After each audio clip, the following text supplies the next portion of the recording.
So you want to listen to a pretty alright podcast about wrestling, do ya?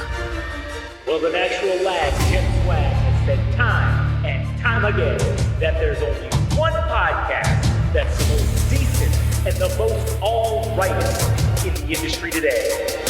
And that's it's the Game Rage Wrestling Podcast.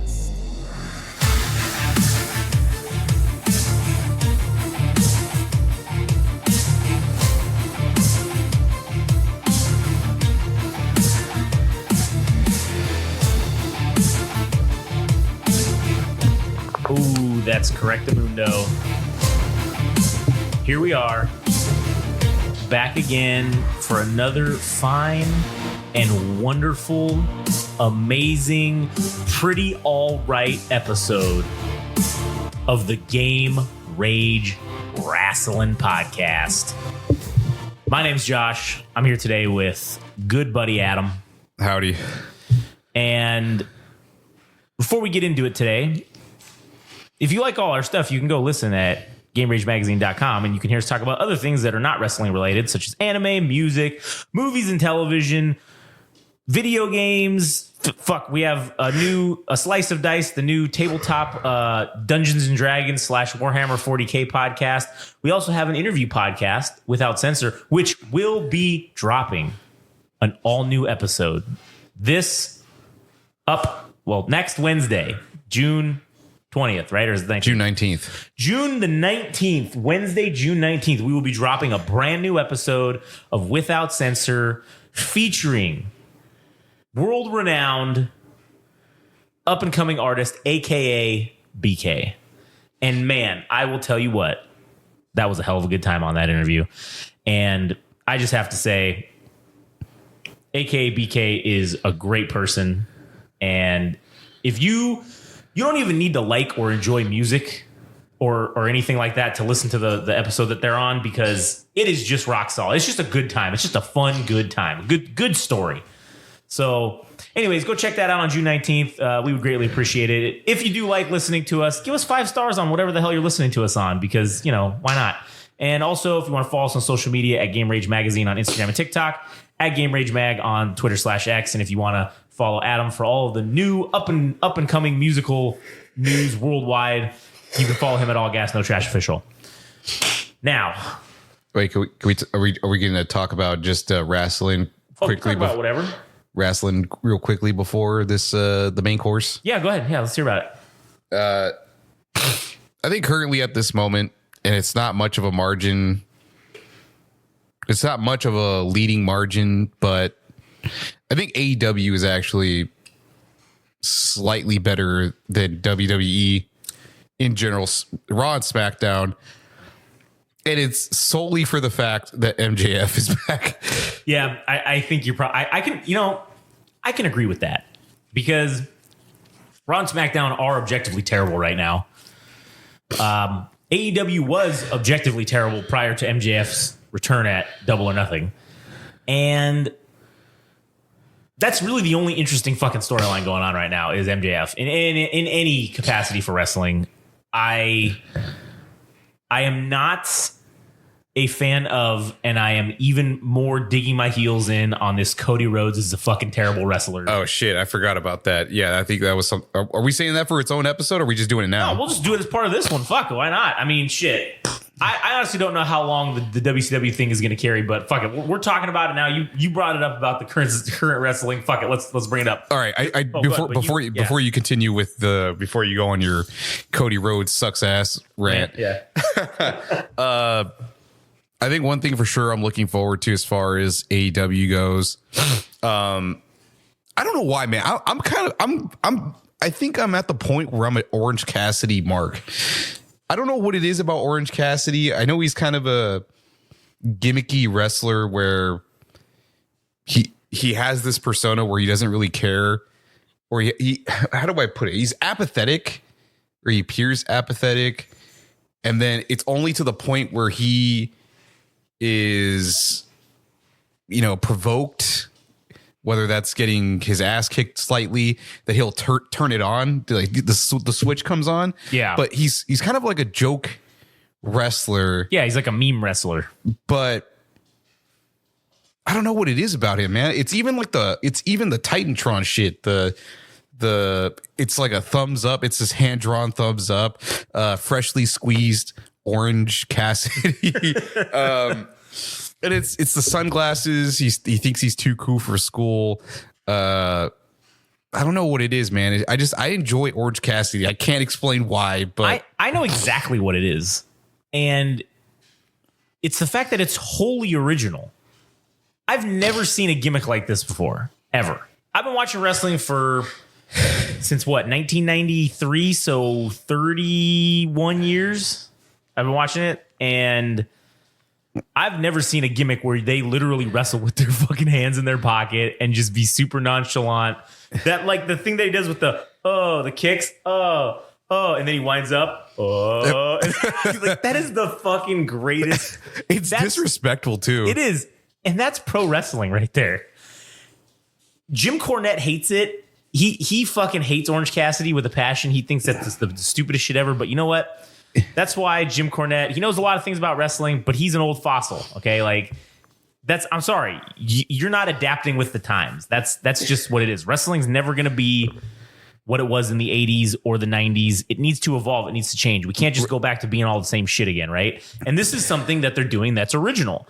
And that gimmick's original, and I appreciate it. I like it. And that's why I enjoy Orange Cassidy. And let's be real, he is actually quite athletic and can wrestle when he actually wrestles, you know? Yeah. I have a theory that he based his character or his persona on Chody from Final Fight, a Capcom game. Mm-hmm. It's just a beat 'em up, right? And the character Chody eventually goes to prison, and the reason he goes to prison is because he's so bored that he just wants to pick fights with people. But most of the times he just has his hands in his pocket. And it's because he's that powerful that nobody could really get to his level. But when he takes his hands out, that's when he kicks ass. He's like ultra powerful. Yeah. And I get this feeling that Orange Cassidy's based off of Chody from, well, I guess he's part of the Street Fighter universe, but the dude is so apathetic towards life itself, but the only thing that really gets him going is like being in the ring or fighting, rather. Well, at least for Chody the character, but for Orange Cassidy, it's like getting in the ring, and then once people start showing that they could hang with him, even though he's he's kind of a comedic character. Then he takes his hands out of his pockets and then he fights. I don't know. I have a weird idea, but anyways, one of the highlights for what's to come for AEW that I think I'm looking forward to is I think we're getting Will Ospreay versus Swerve Strickland. I don't know if it's title for title, but the next pay-per-view is going to be Will Ospreay versus Swerve. That's going to be like the main event, yeah. So that should be cool. And then, so we were pushed for a long time thinking that Bryan Danielson was going to be having his last match at All Out, which was it's the coming pay-per-view that's going to be ending up in the UK somewhere. I don't remember if it's Wembley, in London. Yeah, I don't remember Wembley Stadium. But that was something that was brought up that would be his career the end of his career match. Mm-hmm. But then now he's not doing that. Oh, he backed out. Yeah, he's like, because at least for in kayfabe, the reason that he's gonna be backing out of retirement, or who the fuck knows what it actually meant, but what he said was, well, I haven't won against Will Ospreay. I haven't won against. I've taken a lot of losses. I had a chance to win one of the titles and I didn't, and I don't want to go out like that. So I want to have a few wins under my belt before I end up retiring. So, okay. I was like, oh, okay. Well, I mean, can't be the worst. It's not the worst thing, but it feels weird that he's backing out of having a retirement. Yeah, it almost makes you wonder why the fuck they even say that. You know, like this, if you're just gonna back out anyway, just why even bother saying it? Now you're just a liar or you're bullshitter at this point. Yeah, and shit, man, I'm still very heartbroken that Malachi Black took the fucking loss against Edge. Now that he's going to be out for an extended period, an indefinite period of time. dude, they might tell him to fucking retire at this point. I don't know. We'll see. Because I don't actually know how old he is, but old. That's all we need to know. 50 plus years. Elderly. Oh yeah, he's definitely over 50. Elderly. And I'm still trying to. I'm trying to remember some of the shit that happened in AEW itself. Dynamite. Samoa Joe and Taz's son Hook. I think. Hook. Yeah. I guess they're something of a tag team now. I don't know if that's interesting or not, but considering that Samoa Joe was heel as champion, and then for him to take Hook under his wing, that doesn't seem very heelish. But that's true. Unless he's gonna just betray him and he's gonna use him. It's possible. Yeah, then that's very heelish. Oh man, and I guess I actually don't know why Chris Jericho is doing this, because I'm sure he has creative control over his own character, especially since he's over at AEW. But ever since he's become Learning Tree Chris Jericho, and more recently, it was at this previous AEW Dynamite, he is being like this really overtly nice character. He's like, "Hi guys, hi." He's like, "Oh, you should be watching out for that puddle over there." And it's so weird. I think people are annoyed by him, like prior to him doing this weird stick that he's doing behind the curtains. Yeah, but I'm not sure. I really don't know why he's doing it, but my theory is that people are so annoyed with him that he's going to be more annoying with this weird, nice guy fucking character. Yeah. That I don't know how long this is going to play out, but it doesn't feel the same as the List Jericho or fucking Jericho Appreciation Society. It's a little bit different, but I don't know how long this thing's going to work, but maybe he's going to piss people off long enough that they end up becoming fans of him. I don't know if that ends up in a cyclical.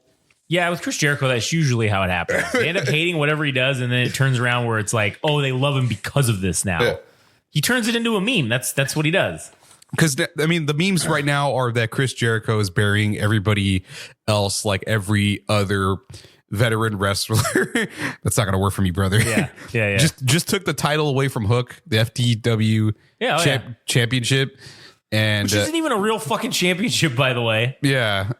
They just made it up, and they're like, "Oh yeah, by the way, Taz just showed up with it one day and was like, here's this title belt," and now they're like, "Oh yeah, sanctioned matches for the FTW championship." I'm like, man, this is not even fucking real. But just the fact that he took that away from Hook, who I don't really know how I feel about Hook himself, but it's like every other veteran that you know that no, I still got it in me. I still got that dog in me. I still got that dog in me. People still love me, and everybody's agitated with Chris Jericho. Yeah, makes sense. But anyways, what do you got for the Chody Rhodes hate fest? Okay, so I think seeing now what they're doing with he's only 2 title defenses in. Okay, 2 title defenses in, and now what you're doing a retread, because I don't agree with having him face. If you were going to go back to AJ Styles, why didn't we just have him face AJ Styles at the King of the Ring? Why did we throw in this waste match of Logan Paul? And I think it's because they didn't have an intention of continuing a storyline with AJ Styles. I think they were going to continue to feed Chody Rhodes younger guys that he could bury. AJ Styles was the first title defense, and he did a job for him, right? Put on a great match. Chody Rhodes maybe didn't look that great, but the match was carried by AJ Styles. Match number 2, you get into Logan Paul, not very super experienced in pro wrestling, going against Chody Rhodes. So some of those things that AJ Styles was able to cover up and hide, some of those glaring suctitudes, I guess, or whatever you want to call them, Logan Paul couldn't do that. He couldn't hide those things. And Logan Paul's actually really not super great at wrestling on top of that. So there were quite a few botches. There were quite a few fucking weird missteps. There was quite a few weird little fucking things that just looked bad. It wasn't a good wrestling match. Yeah, go ahead. I don't think the Cody Cutter is a move that he hits frequently. It's not coordinated successfully enough to justify having it in his repertoire of moves. Because there was one of the guys that came up from NXT. Yeah. Do you know what I'm talking about? Carmelo Hayes. Yeah, okay. Carmelo Hayes was in a match with Chody Rhodes, and Cody hit a Cody cutter, but they were miles apart, because they both went to opposite ends of the ropes, and Carmelo Hayes jumped off, but they were miles apart from each other, and I feel like I've seen that move get botched more than it was successful, and when it does hit, sometimes it doesn't look good. So I think the coordination on the move or whatever's going on, it's not hitting. I think you should just get rid of it. You've got the quote unquote crossroads, which, I mean, honestly, he fucks that one up quite a bit too. Why do you say that? Well, it's the way when he rolls with them, he does. I don't know what he's doing because I mean, obviously, I'm not there, but it just doesn't look good. There's too many variables to go wrong. If the guy doesn't turn the right way, if he, like, there's a lot of times where it doesn't look like he has him held in all the way, and he's rolling, and then the guy has to like compensate and roll further because he didn't really have him all the way. So again, Cody Rhodes is exposed. He's just a bad fucking wrestler, and he's not that great on the mic either. And we were all tricked. We were all duped. The Rock came in and made us think again, they had us eating out of the palm of their fucking hand, which is what wrestling does. They convinced us that this was what we wanted because it's what they wanted all along. And now that we got it, I am like, this is terrible. 2 title defenses in, and now we're doing a retread match. And on top of that, not only is it a retread match, it's a gimmick match thrown in on top of it because it's a fucking I Quit match. All right. I'm going to go on the opposite end here. All right, let's hear it. You fucking piece of shit. But to me, the reason that they did the Logan Paul Cody Rhodes match is because this was a standalone thing. I don't think largely a whole lot of stuff was going to go on as far as title changes or things like that. And there was one exception with the tag team titles changing hands. Yeah, the women's tag team changed hands, I think. But to me, it was just one of those throwaway pay-per-views, much like what potentially could happen with Clash at the Castle. I mean, sure, it's probably going to be Drew McIntyre's pay-per-view because... Yeah, it's going to be his crowning moment. I mean, potentially, but I have a feeling he's just going to end up losing to Damian Priest to possibly solidify him as a champ. Who the fuck knows? I really don't. Who the fuck cares at this point? I guess that's true. But to me, those pay-per-views that are out of the US are not what I would call canon, with the exception of the tag team titles switching hands. But it's throwaway. Come on. I mean, am I being an asshole and saying that the women's tag titles are really not important? No, so you're not. So it's okay. It's true. It is a throwaway. I agree with you. But I would even further say that the pay-per-views that take over that go overseas don't really mean that much. So of course, having Logan Paul and Cody Rhodes face each other, there's not really much that's going to be lost. Cody won or whatever, but who cares? So I think that still affords AJ Styles the opportunity to still feud with Cody Rhodes, even though they had their thing at, what was it, Backlash? Yeah. Because I think this rivalry does call for 3 or 4 matches, or I guess 3 matches would be more appropriate, but that's kind of like the typical program that you would expect from a rivalry in the first place, maybe even extending into a year, if depending on the popularity, right? So why are you already, I suppose, jumping to conclusions about what the going back to AJ Styles, going back to this rivalry? Why do you believe that this is further accentuating that you think Cody sucks? Well, it's because they put him in a match because I think their intention was going to be to feed just younger guys to him that he could bury, that it didn't mean anything. Logan Paul, no one expects Logan Paul to win a championship, right? Or the main title. Who knows who else they could have fucking fed him? They could have fed him fucking Sami Zayn. He could be facing all the mid-card champions and giving them a title shot, and obviously no one expects them to win, right? It's meaningless. Yeah. So those are low stakes fucking matches. Cody Rhodes, when he fought Logan Paul, I think they realized, oh shit, this was not a good match. We can't have him fight people that aren't that great at wrestling and also maybe aren't that big of a draw. Because yeah, at least Logan Paul's quote unquote like considered a draw.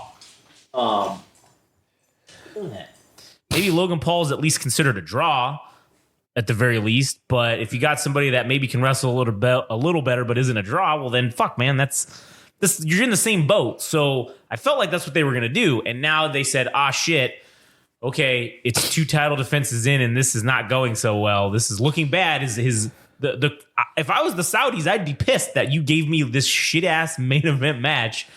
But granted, it wasn't for the royalty; it was for the peasants. Apparently, is what it really seemed like this pay-per-view. So they probably don't care in the long run. And I just think they said, okay, we need to go back to someone we know that can carry a match. We know AJ Styles can carry a match. Okay, you know what? Now that they've did that one, now we're gonna put him in a real three match fucking feud, culminating potentially at SummerSlam. Or probably likely before SummerSlam because they need to have, what do you call it? One of them is getting a title shot. I don't know who they're going to, because what's his name? Gunther gets the title shot, but I don't know if he gets to pick who he goes against or if it's just his brand. He's on Raw. Because he won King of the Ring. Yeah, so he gets a title shot because they brought that back. So now. Fuck, man. Okay, so let's go with the argument that you bring up that Cody Rhodes sucks. Yes, which is true. I don't know how this plays out because I'm trying to think of whether if they get Gunther involved and he loses, well, you kind of bury him. Yes, like you have to protect him. So as a top heel, that's somebody that just had the longest reign as the the IC title champion. You have to protect him. So you can't just if Cody sucks, then you have to protect Gunther. So if they end up putting him off, sure, he's one of the top contenders for the title, but you keep pushing that off long enough to have a stopgap champion who could be AJ Styles if Cody ends up losing the title, so that you can make him look fucking legitimate as a legitimate heel, a new heel for Raw. And I think if Cody Rhodes sucks, you protect fucking Gunther. Yeah, I think you don't even have him face Cody Rhodes. I think you have him just go against whoever's the world champion, world heavyweight champion, and you just go that route, and you just don't even fucking put him in that. Because now you can put him, it's a believable feud if he goes against Damian Priest or Drew McIntyre. It's a believable where they might be able to trade the title back and forth a couple times. And you can't do that with Cody Rhodes now that he is the anointed one because he's defeated the longest reigning champion in history. So now Cody Rhodes they're not going to do this trading belts with Cody Rhodes. He's going to keep the belt for at least 12 months. Like, that's what I think they're going to do. And it's going to be a mistake, but it's going to be a fucking hard 12 months. But I feel like that's what they're going to want to do at least. Or they're going to wait until whatever the first shit they're going to do on Netflix is. And then The Rock's going to come out and they're going to have a fucking match. Because The Rock wants to he stuck his nose in the business in fucking WrestleMania. So, maybe The Rock wants to give one last go. He is the real final boss. You didn't actually beat the final boss. So he still is the final boss. He could fucking be like, hey, let's go. You got to beat me if you really want to be the champ. And then he beats him.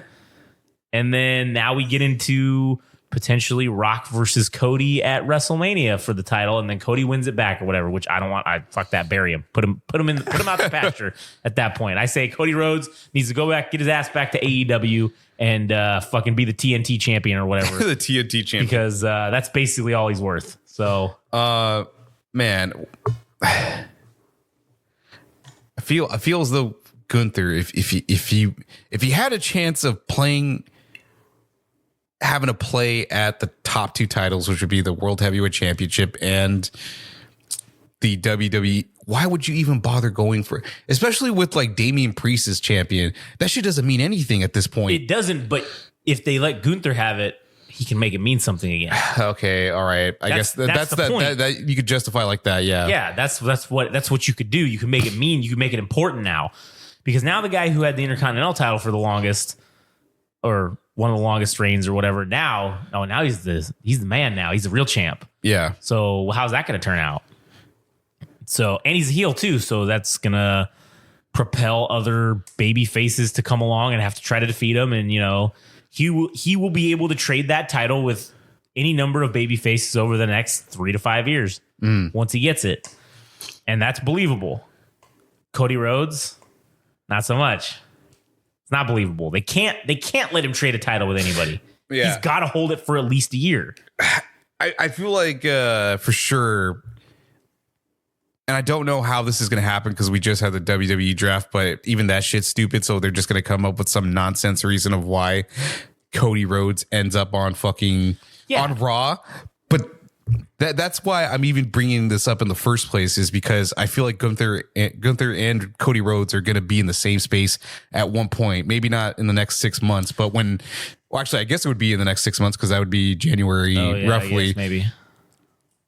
So that'll be when that question gets asked, because if Chody Rhodes sucks, then protect fucking Gunther. Yeah, I agree.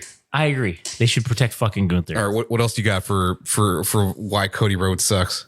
Well, I mean, I think I've pretty much laid it out. If the AJ wrestling's Styles. bad. Well, AJ Styles, that's the whole reason they need him to carry him. And I think Chody Rhodes is a great guy. Yeah, I'm not saying anything about that. I'm not saying he's a bad dude. I'm not saying he's a piece of shit guy. I'm saying he's a piece of shit wrestler. Like, he sucks. He can't fucking wrestle. And I don't think I think we were all tricked, and he doesn't need to be champion right now. All right, okay. Tell me the exact layout for what would lead you to believe that this confirms your beliefs with post AJ Styles, right? What would indicate to you that this is further solidifying that Cody sucks? Is it facing veterans? I don't want to call them washed up people that haven't been in the main event picture for a minute. Say like Kevin Owens, because he's on SmackDown, but I'll use him as an example where he's kind of a throwaway one-off person to be in the main event picture, right? Which you seemingly have him lose because, well, this guy's been around. He's had his wins and everything. He's proven and all that shit. So if I throw him against Chody Rhodes, if you're at the top, if you're Triple H, and you say, well, if I have Kevin Owens go against Chody Rhodes, this further solidifies him as champion, because there's not really much gained by Kevin Owens becoming champion because his ceiling has been reached, right? And for anybody else as well. I mean, yeah, it'll be like I said, a 3-match deal probably, or it should be a 3-deal match. I don't think Chody Rhodes is going to lose this belt this year, so that's why I think that this I Quit match is either going to be set to a draw, or there's going to be some kind of weird fuckery that goes on with the Good Brothers, because now they're involved back in this whole deal, because they're on with them now or whatever. So Cody Rhodes isn't going to lose. So AJ Styles lost the first one clean. If he loses the second one, well, goddamn, you can't really justify giving him a third one. So you're going to have it be a draw or some kind of weird. Well, there's no DQ and I Quit, so I don't know how they're going to get out of this one. Because if you have them straight lose, that's the end of it. You can't give them a third match. Now that you're just fucking being an asshole to us, because now you confirm my suspicion that you needed to get 3 out of AJ Styles to carry his ass. So now after that's done, now you're going to get, like you said, Kevin Owens. You'll get a Randy Orton. You'll get, who else is there that's like a veteran on SmackDown that's like well established? Really? Jinder Mahal. Don't hinder the Jinder, dude. Hey, man, that's another one. And again, what does that do? That just solidifies Chody Rhodes as beating this super fucking giant, jacked fucking, Indian fella. The Mumbai Muscle, dude. Yeah, exactly. So I think that we will see that. And yes, you may see the odd lower mid-card guy thrown in and given a chance when they think, okay, Cody's wrestled 3 or 4 more main event matches now on pay-per-views. All right, let's feed him some lower guy and see how he does. It's going to be a terrible ass match. They're going to go, all right, let's go back to the veterans again. And then they'll do that for three matches. And then they'll be like, all right, you know what? Let's give him another shot with the younger guys. and it's going to suck dicks, and they're going to be like, fuck, all right, well, I guess we got to go back to veterans only now. Yeah, I think definitely if it ends up being veterans only and Cody can't build up the next legitimate contenders for, well, just the next set of WWE superstars, if he can't help them look legitimate and convincing, then yeah, you go back to old faces to make it work, because he'll get exposed for sure if he's not able to make it work with the younger guys. Oh, he's already been exposed. The problem is, and I'm not saying that Cody Rhodes can't redeem himself. I'm not saying that he can't get better, because you absolutely can get better at wrestling. You can get better at doing all this shit. And if he puts in the time and he puts in the work and he, does it, yeah, he could get better. And I think that will show if he wants to take this seriously. I don't think there's no way he's satisfied. If he thinks that the performance that he gave in that first AJ Styles match and the performance that he gave at that fucking Logan Paul match, if he believes those were good performances, then he needs to get the fuck out of the wrestling business. I'm sorry. I don't think he's happy with that. I don't think that's what he believes. I think he's not happy with those. And I hope that he's going to try and change it up and do something different, better. I don't know. Time will tell. We will see at this I Quit match. And we'll see how it goes. We'll see what comes of it. So I guess we'll just have to wait and see. But anyways, did you have anything else to add on that? No, that's pretty much it. All right, cool. All right, well, let's get into this fucking rise and or not rise and fall. Who Killed WCW? All right, the documentary available on Vice. Yeah, on YouTube, and I think it's on streaming platforms, but I don't remember which ones. I don't know which ones either. But I just want to start by saying I don't think this was necessary. I don't think this documentary was needed, and this might be a topic for a separate podcast, but I'd like to maybe, if we have time at the end of this, to explore it. But if not, we can just push it to a next episode. But I just want to talk about, there's two things that WWE does without question better than anyone else, not just in wrestling, but in media, entertainment, all that whole space. They do video packages better than everyone else, and home video releases better than well, it's not called home video anymore, but you know what I mean? It's like the home video releases, they would call it, right? They do those two things better than anyone else. And the WWE has done this documentary to the ad nauseum. It's done it with ECW. It's done it with the WC. They did the WCW one. They did the Monday Night Wars. They did the whole fucking thing. They did the fall of WCW. They've done shit tons of documentaries about this stuff, talking to most of these same fucking assholes that they're talking to on this thing. Now, it also does piss me off that The Rock is now involved. I will. That was the one point I was going to get at when if I were to go on your side about how unnecessary it is when the fucking Rock is involved. Because what the fuck does The Rock have to do with fucking WCW, dude? Nothing. He wasn't there.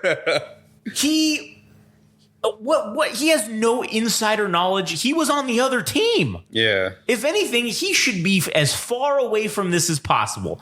I do like how they have that dude. I think his name's Guy Evans. I don't remember what exactly was his name, but he wrote this book about the death of WCW or something like that.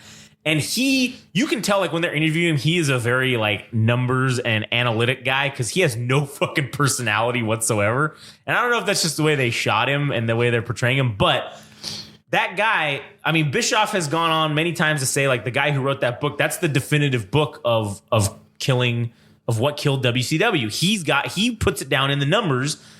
And yes, Bischoff said it on this thing. He said that it's death by 1,000 cuts. And yes, he's right about that. It was death by 1,000 cuts. But Eric, you did do about 200 of those cuts, all right? 200 of those 1,000 you were responsible for. Now, you're not responsible for all of them. You're not the sole reason it died. And every person that was on there, Vince Russo, Kevin Sullivan, Kevin Nash, fucking everybody that's on there, they were, well, not everyone, but those guys that were making decisions and they were in decision-making roles, yes, you were part of the problem. You were part of the reason why it died. Now, again, it can't all be shifted onto you guys, because there was the outside problem with Turner as an organization, and they wanted to get rid of wrestling. And then the second Ted Turner lost full control over the board of directors when they merged with AOL, it was Time Warner AOL merged together in like 2001. That was when the first fucking thing they did was we need to get rid of this fucking wrestling. As soon as Ted Turner had no more control, all right, guys, wrestling's gone. How are we going to do this? And what did they do? They called up the guy who they'd been fighting and said, hey, how about you just give us a couple $1 million and we'll just fucking give you everything? And he was like, done. You guys want a check? You want to bring a briefcase full of cash? What do you want to do?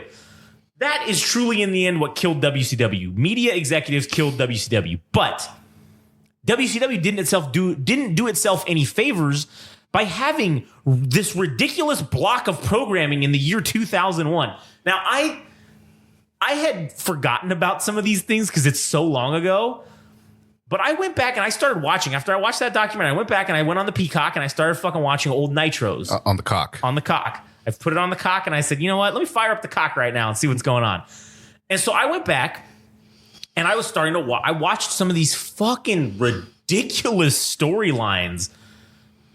Ric Flair has a stroke. They have a funeral the next week for his career with a giant nose and a fucking like the Nature Boy thing. Vince Russo's now has the title. He gives it to Jeff Jarrett. Later that same night, Kevin Nash comes out and beats their ass and takes the belt and says, now I'm the champion. Okay, no matches have been had at all. Now I'm the champion. Then the next week, Kevin Nash comes out and says, you know what, Rick? Actually, no.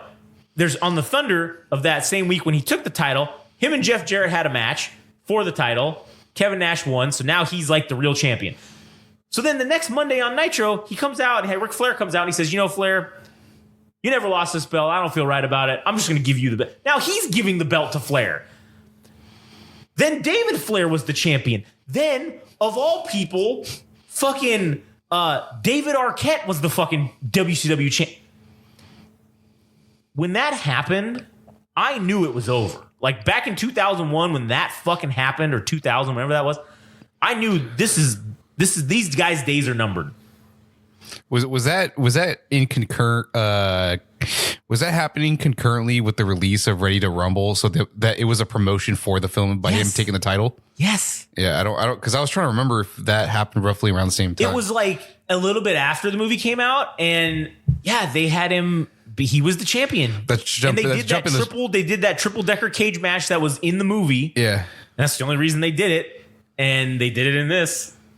And then he won the championship, and then he was the champion for like a month. It's jumping the shark. It is. It's ridiculous. And again, Bischoff and Russo at the time were both, I don't know who was the one that was heavily in charge, but they were both making decisions. So you guys both were cool with this? Like, oh yeah, man, this is cool. And then when they're like the factions, they jumped the shark with factions too. The NWO was great until you had everybody fucking in it. And then now everyone's either in the NWO or they're just getting buried, which is why guys like Perry Saturn, the whole Eddie Guerrero, Jericho, that whole Radicals crew, that's the whole reason they jumped ship to WWF, because they were just tired of getting buried by the NWO. Because it's either, hey, join the NWO or you're just going to get buried. And yeah, giving guys fucking creative control over their characters is never going to fucking be good. The only guy who really ever should have had it, and I get why Bischoff needed to give it to Hogan. I get why he needed to give it to him. Because that's how you get a guy like that to come in and maybe revive his career, and you say, listen, we're going to give you the one thing Vince never gave you, and that was control over what you can and can't do. You get the final say-so on what happens, right? And guess what? It worked. He came in, and then just as his shit was waning and people were starting to not like the gimmick anymore, that's when this whole NWO thing kicks on. It's not going to work for me, brother. Dude, they said that thing in that documentary like 3 or 4 times. Every guy, Conan was like, oh yeah, Hogan comes in and just goes, yeah, it's not going to work for me, brother. Kevin Nash was like, oh yeah, and then Hogan comes in and goes, oh, I'm not liking this dude, like, you know, or whatever he says. Like it's like that is a real fucking thing that he would say. It's not gonna work for me, brother. Oh, you got to put over Billy Kidman at the fucking. It's not gonna work for me, brother. I need to bury Billy Kidman. And then he does. So, I again, this documentary is interesting, but it's just a collection of information that's already been established. They haven't done any new thus far in this. I've only seen the first episode because it's a 4-part thing, I believe. It's a 4-part thing, yes. So we've only seen the first episode. So I'm going to continue watching just to see if there is any new revelations that come out. If I was doing this show, I would have maybe dropped some new shit in this first episode to keep people on board, knowing how much stuff the WWE has already made about this issue itself. And not to mention all the fucking podcasts that Eric Bischoff has done, Arn Anderson has done, Flair has done, all the guys that were involved in this shit, Kevin Nash. Yeah, everybody's talked about this ad nauseum and given their side of the story. The only thing this is doing is sort of collecting those stories together. That's the only new thing that it's doing, is putting some of those stories together into one production, I guess. But you're still not getting the whole fucking story on it. And you were mentioning about Kevin Nash earlier, how he's just a piece of shit and he's terrible at wrestling. Well, he's dry. Yeah. He's dry. Like, I couldn't imagine somebody like that being champion because, I don't know. I don't know if it's because it's the big guys usually that end up being Big Show when he was champion. Who gives a shit, dude? Yeah. Well, you got to look at the era that they were champions in. It was the gimmick heavy era. Yeah. Being 6 foot, whatever, plus muscle is enough to make you a champion. Yeah. You just got to have the look. And this is the other thing I was bringing up too. What a lot of people don't realize is that those guys were the same dudes. Razor Ramon, or Scott Hall, Kevin Nash. They were the same guys when they were in WCW prior to coming to the WWF, right? They were the same dudes. Yeah, you had Scott Hall being the Diamond Stud, being a fucking manager, or like an underling of Diamond Dallas Page, who was essentially a nobody at the time. And then you had Kevin Nash being fucking 18 different fucking characters, being some weird ass fucking wizard. And yeah, those things were terrible. But those guys at the base, at the heart, were the same people. They just didn't know how to use them. And as soon as they came to the WWF, the first thing Vince did was, what did he do? He turned them both into fucking stars with their first gimmicks. Razor Ramon, Big Daddy Cool Diesel, right? When they came straight into the WWF. That was the first gimmicks that he gave them when they came in whatever it was, like 92 or 93. And he had them for 3-4 years, turned them into stars. Razor Ramon, multi-time Intercontinental Champion, fucking wrestled in the first ever ladder match and did the first ever kind of beginnings of quote unquote an Attitude Era way back in the early 90s, in the mid 90s. Then you had Big Daddy Cool Diesel, multi-time WWF champion, had several title runs and was a top guy. But could anybody really remember the title reigns or? No. Of course not. I mean, because I can't even imagine people talking about that now as wrestling fans, if they even remember Diesel as champion. Yeah, no one probably does. I mean, I remember because I'm a psychopath and have that. Like, it's the one. Wrestling and Star Wars are like the two things I have encyclopedic memory about. And I remember those title runs. And yeah, at the time I was a kid. So it was the gimmick. It was, man, this is cool. This is badass. Big Daddy Cool Diesel, fucking, fucking that gimmick was cool back in 1995. All right, that it was a different time. It was a different era. But who remembers between the two? Who do people remember more? They remember Scott Hall. Not just because he died, but also because the Razor Ramon character was fucking badass. Right, yeah. But again, WCW didn't know what to do. They could have easily done that with the two of them, but they didn't. And then, okay, they come back to WCW, and then they're already established stars, and they're just taking their fame that they've already gotten, and and again, Bischoff was genius. You got to give him credit. You got to give the devil his due, as they say. He let people believe that they were working for the WWF. Like, he let them believe that they were coming down for this invasion, and he let people jump to their own conclusions. And goddamn if it didn't fucking work. And then throwing Hogan in as the third guy. It's me, brother. It's even better. It's me, brother. Yeah. And the NWO storyline, the original one, was probably the greatest storyline that's ever been done in wrestling. In terms of the heel turn, how it started, the invasion aspect at the beginning, Hogan's heel turn, them basically just taking over, starting these new backstage segments where they're, again, they were talking to one of the guys that I've heard this before, but it was cool that they had one of the guys on who was one of the production directors or whatever of Nitro, and he was talking about how, oh yeah, we were inspired by Hill Street Blues and the way that that was cool, yeah, the way that they shot that show. They were like, dude, we need to incorporate this somehow, and it was like Cops didn't really exist at the time, but it was kind of like Cops, where it's like, oh shit, they're chasing after the thing.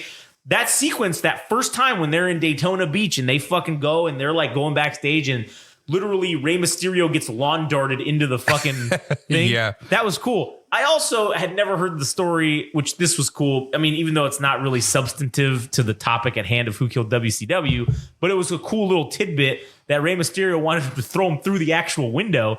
And Kevin Nash just goes, no, man, you'll die. Like, and also, I don't know how true that story is, because I'd like to hear what Rey Mysterio's take on that was. Like, yeah. Did you ask him to throw you through the window? I mean, listen, they could have opened the window and he could have thrown him through the window because he would have fit. Yeah. That would have been kind of cool. But so breaking the fourth wall, because most of the stuff happens in the ring, but to have the camera be mobile and go behind the scenes, was that groundbreaking for?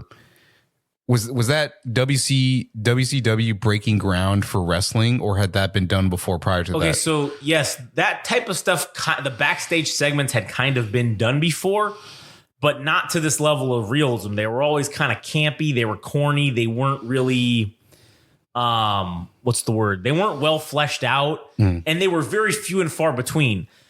These backstage segments and this takeover shit became like the norm. It became like, oh, this is how it is now at any time. And again, they were live, right? And that was the one advantage they had over the taped Monday Night Raws, is they're live. Anything could happen now. You got to tune in. You got to watch, because you don't know, anything could happen, man. And that was the genius of Bischoff. That's why Bischoff is one of my greatest inspirations. Now, granted, he made a lot of fucking mistakes. He'll never admit to them. None of those guys will ever admit to any of the mistakes that they made leading to the death of WCW. The first episode was essentially The Rock providing sprinkles of commentary and then everyone pointing the finger at someone else. It was not my fault. It was so-and-so's fault. It was this guy's fault. Russo, it's ridiculous that people say it's my fault. It's not ridiculous. The shit you're responsible for, you should own that. Same thing with Bischoff. I know Bischoff wants to blame Russo heavily, but guess what, buddy? You were still there too. So you fucked up as well. Granted, you guys didn't individually kill it. Collectively, yes, you all killed fucking WCW. And, towards the end, the shit kind of got a little ridiculous. And that's when you kind of knew, oh, this probably ain't going to last very long. Okay, so I tried. I watched the part where I watched the whole thing, but the part that I was a little bit confused on, because I didn't end up revisiting it. But when they're talking about the Sting match, why was that to the detriment of Sting? The Sting Hogan match? Yeah. So my understanding of it was that it was to the original ending that they were going to go for. It was a fast count, but why did that matter? I think that was because they wanted to restart the match and then have Sting, because Nick Patrick or whatever was the referee, right? So he was the NWO referee. So he was going to fast count it, and then that was going to be the end of it. But then they were like, oh no, we're going to restart the match and it's going to go. And then they were like, Sting's going to win clean, which was like a huge thing. But Hogan, as they both said, as Bischoff said, they didn't think Sting was as excited as he should be. And again, that was because Sting probably thought, well, they're just going to pull the rug out from me anyways. I know I'm going to win the match, but they're probably just going to tell me no, because that's how it always happens. Hogan just will say, he'll veto it. That's not going to work for me, brother. And then that'll be the end of it. So that was where they ended up doing the ending that they did. And then it kind of just they kind of botched it, the ending. That's why it was to the detriment, because it wasn't fleshed out. It was rushed. and they didn't go with their original plan. They rushed it to try to do something that, because they didn't think Sting was as enthused about it or whatever. And I'm like, who gives a shit? Just do what you're gonna do. He's gonna win the belt. Why does he need to be fucking enthusiastic about it? He's the fucking Crow, bitch. Like he's not supposed to be emotional. He's an emo dude now. Like fucking why? And that's the politics also helped kill WCW. That was a big part of it, because that right there is and then what happens the next night on Nitro or whatever? Sting drops the belt to Hogan or gets stripped of it or whatever. So it's like none of this even mattered. This whole buildup they did, which man, genius in fucking storytelling. 18 months, 18-month storyline that they sat down from the beginning and said, this storyline, you guys are never gonna face each other. For fucking the payout's not going to be for 18 months. And man, it was so good. It was so fucking compelling watching every week on Nitro to see what was going to happen with Sting. And the crazy part was the shit never got old. That storyline never got old because they sprinkled them in just enough to keep it interesting, but it wasn't in your face every single fucking week. But man, you always had to tune in to see, oh shit, am I going to get to see Sting this week? And it'd go maybe 2-3 weeks and we wouldn't see him. And then, oh shit, he popped up and it's like, oh shit, here he is. What's he going to do? He comes down from the rafters, pulls out a bat from his trench coat, points it at fucking one of them and beats the shit out of him and then gets stuck back up oh man, it was the greatest fucking thing ever. And then to pay it off at their WrestleMania, essentially, which is Starrcade. Yeah. To pay it off, finally, where Sting beats Hogan, just to have it essentially erased basically the next night or a week later. Fucking completely asinine. Why would you do that? That's so stupid. And then in the end, like I said, everybody was just in the end. Bret Hart was in the fucking NWO. Like, who the fuck? I forgot what was his. What would your words be for the eulogy of WCW?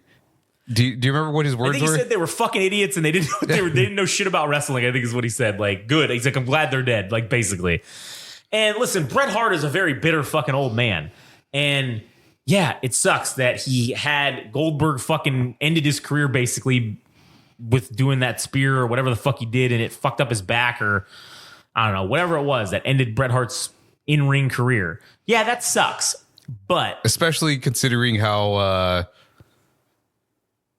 well into Goldberg's career, because he would go on to Raw and just working with the WWE in general, and everybody saying like how unsafe he is with everybody, that Bret Hart was the one to pay the price for that. And he was, everybody heralds him as, one of the gods of wrestling. Yeah, he is. I mean, listen, in terms of technical wrestling, it can't be denied. He's great at it. Yes, he's a little bland on the mic. The promos are not that great. But Bret the Hitman Hart is not a talker. He's a wrestler. I don't think that's true. I think if it was possible to draw from the same energy of him losing to Shawn Michaels at the Montreal Screwjob, because after the fact, when he turned against the fans and everything, or was that before or after? No, it was before. Well, he was already anti-American. That's what it was. Mm-hmm. When they would go in Canada, he would be cheered and lauded as a god, right? But then whenever they were in America, that's why he was a heel in America. And then when they went to Canada, it was reversed. Shawn Michaels was the heel and Bret Hart was the fucking face. Yeah. Even though in America it was the opposite. And so that was when, he leaned into this Canada first gimmick and everybody in America hated him. But even like the way he would talk to Vince McMahon when he lost his. Oh, yeah. I mean, if he drew from that like all the time, I think he'd be fine as far as promos go. But you could see after in WCW, his promos were a lot better because he had that hate. Yeah. Bret Hart's title runs in 96 and 97 were not that great. He was a bland babyface champion, and he couldn't really talk that well. Even going up against a guy like Shawn Michaels on the mic, like Shawn Michaels made him look like an idiot most of the time. He wasn't the best. He wasn't the worst, but his wrestling far outshone the talking capability, basically. So, yeah, I get it. He's bitter. He's pissed because of what happened. And hell, I probably would be too. I don't blame him. I was surprised he even fucking agreed to do this. But then I said, any fucking chance he can get to say shit bad about Bischoff and Russo, he's definitely going to be all over that. Especially because prior to this, it was only WWE productions that were allowed to do this. And he would never be on them because he didn't want to fucking work with WWE because he's like, fuck Vince. He still held that grudge fucking 20, 30 years later. Good. And yeah, good. And so if you have, and now I'm interested to see what's going to happen now that Vince is gone. If they're going to retread, maybe hitting up Bret Hart to have him come around and do something, commentating wise or managerial, who knows? Yeah. I do think overall, I don't know. To me, it was enjoyable, at least for the aspects of Eric Bischoff talking about being a salesman to climbing through the, because it seems like a really unlikely story for somebody that didn't have any experience with wrestling altogether, but made it work. And at some point superseded Vince McMahon in the WWF or WWE. That seems like an unlikely story. And as far as underdogs go, I think that's pretty fucking, or, him being a dark horse. Yeah. And taking that company to where it needed to go. Because, yeah, dude, sometimes you have to make compromises for him to give Hogan exactly probably what he wanted. Shit, man, if that's what it takes for people to say, holy shit, Hogan's coming to WCW, fuck it. That just means that the bait has been set for other people to come in. And, maybe that's how it ended up working out, is that once Hogan was there, it's like you build it first and then they come. Then that's what he did. And yeah, it came at a price for him to give up some of the creative control to Hogan. And that probably caused the downturn of how things played out. But yeah, because then everybody else wanted that. As guys got to a certain point in their popularity, then they started getting creative control. And then that was when when the inmates can run the asylum, that's when you're just going to have fucking problems. Yeah. But still, I mean, for all the stuff that he did, I mean, at least it made the other party, which is the WWF, it made them reconsider what they were doing, because, well, fuck, we're getting beat by these guys and they weren't even a threat, and now they are.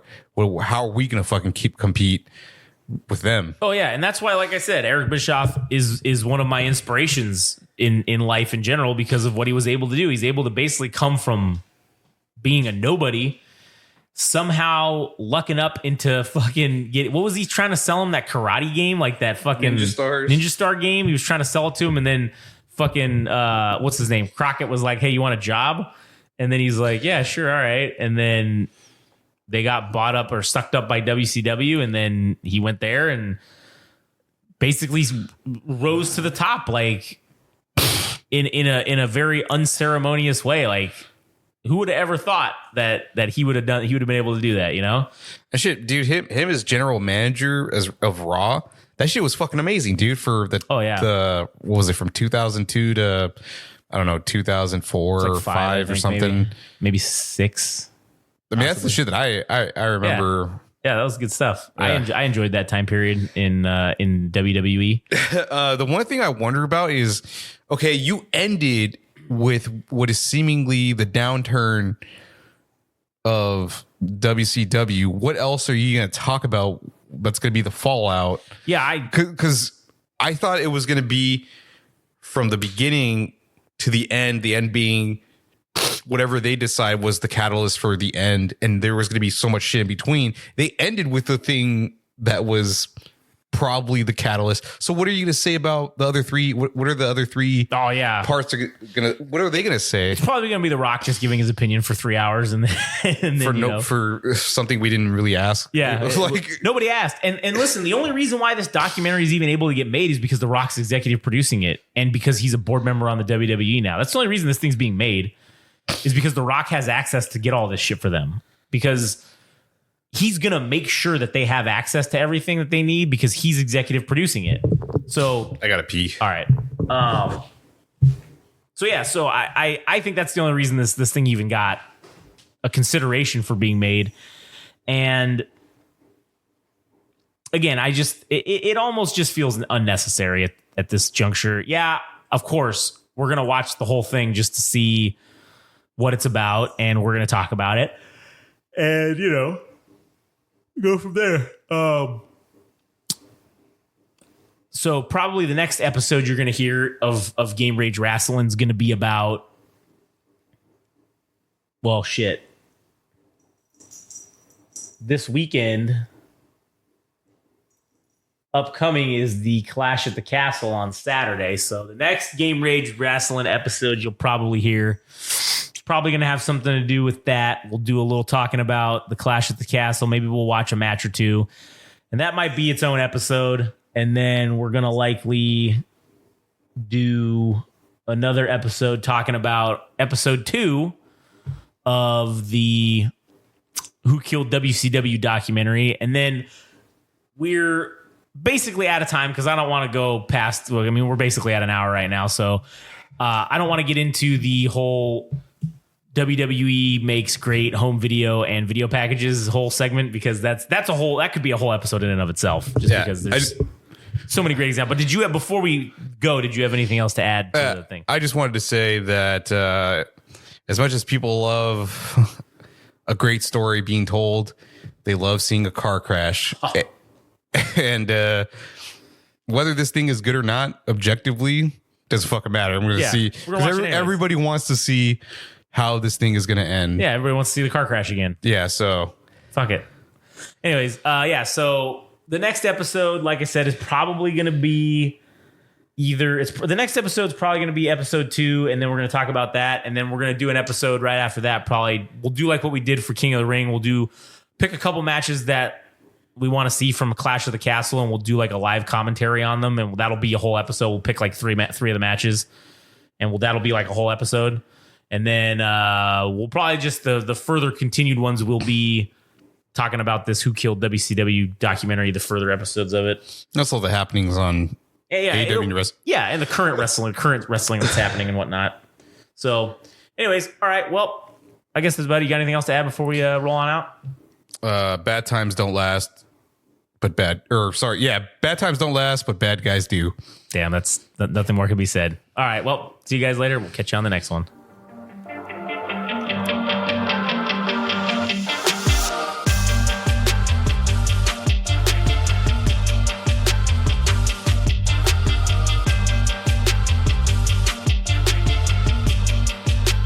That was another wonderful, amazing, powerful episode of the Game Rage Wrestling Podcast. And take it from me, ladies and gentlemen, the natural lad, Jet Swag. If there's one podcast, one show you should be listening to, that you should be absolutely grateful for, it's the Game Rage Wrestling Podcast. And one of the things you can do to show your appreciation for all the hard work and dedication that these boys put out day in, day out, just for you people, it's that you can go and you can subscribe and you can like and follow them on the Instagram and the TikTok at Game Rage Magazine. You can also follow them and like them and subscribe to them on the old Twitter, which I don't know what it's called now, but who cares? It's at Game Rage Mag there.